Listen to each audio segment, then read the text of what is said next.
داشتم استاتیک می‌زدم. وقت شد من پروگرس رو معرفی پروگرس در واقع کار کردم با دیتابیس پروگرس.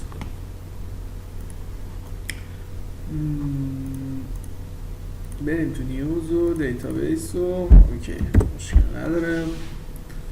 میریم یه صفحه شو میسازیم اینجا و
کردیم شبیه به این قیافش هم بد نشد.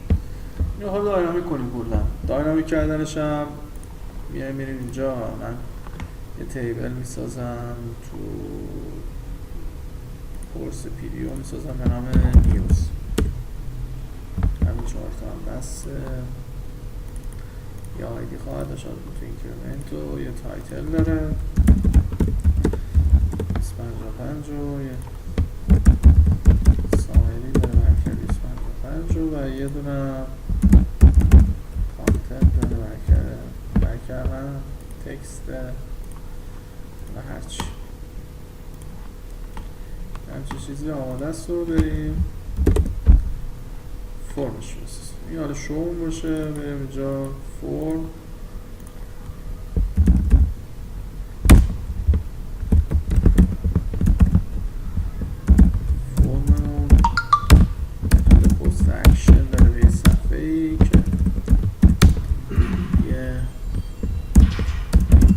تایپ تکست تایم داشت و یه نیم تایتل و یه دیار و 3 تا قسمت دیگه که یکیش باشه سامری و یکی هم باشه کانتنت و یه دونه هم اینپوت تایپ سابمیت و ولیو سابمیت.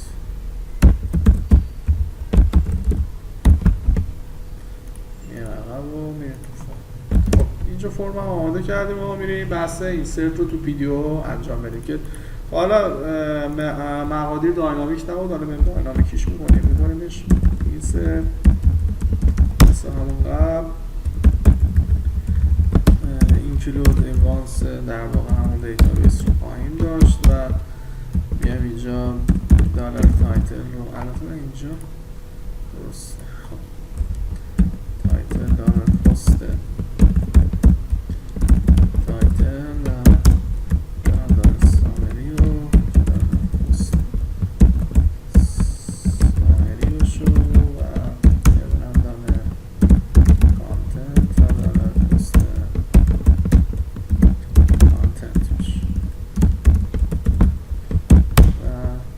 که باید چیکار بکنیم؟ یه متغیر تعریف کنیم به نام SQL. بعد اول پریپیر کنیم، دونه به دونه جلو میریم. یه کانکشن داشتیم که تو خود اینجاش پریپیر میشه و میشه چی؟ insert into news بود اسمش، تایتل و یکی هم باشه summary و یکی هم باشه content. اینجا میشه values. چیکار میکنیم؟ پلیسون رو تعریف میکنیم، میگیم title چی؟ مرسی title و اینجا summary و content. میبندیمش، میایم بحث باین رو انجام میدیم. میگیم SQL چون این سرت میخواد بشه باید حتما value ها بیاد داخل. همین اسمایی که اینجا نوشتیم title دالر title بهش پاس میدیم دالر SQL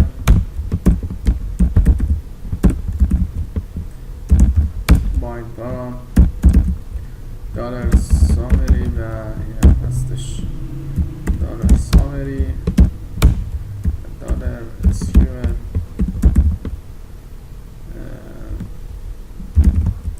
bind param این هستش content و این هستش دالر content. اینجا چیکار میکنیم؟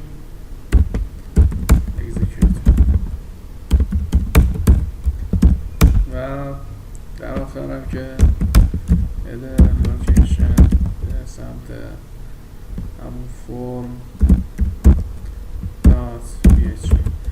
یه دیتابیس رو صدا زدیم، دیتابیس رو فارسی هم ساپورت میکنه exec در واقع set names utf8.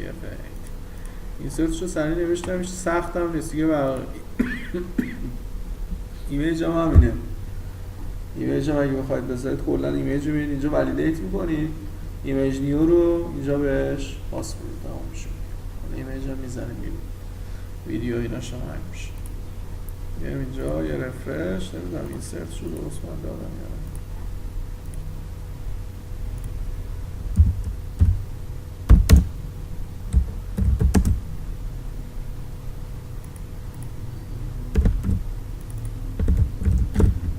میزنیم و اینجا مثلا میزنیم تست مقاله، در صورت اینجا سلام سابمیت رو میزنیم و اینجا مقاله کامل اومدش. حالا من دوباره همین و همین که چند بار میزنم.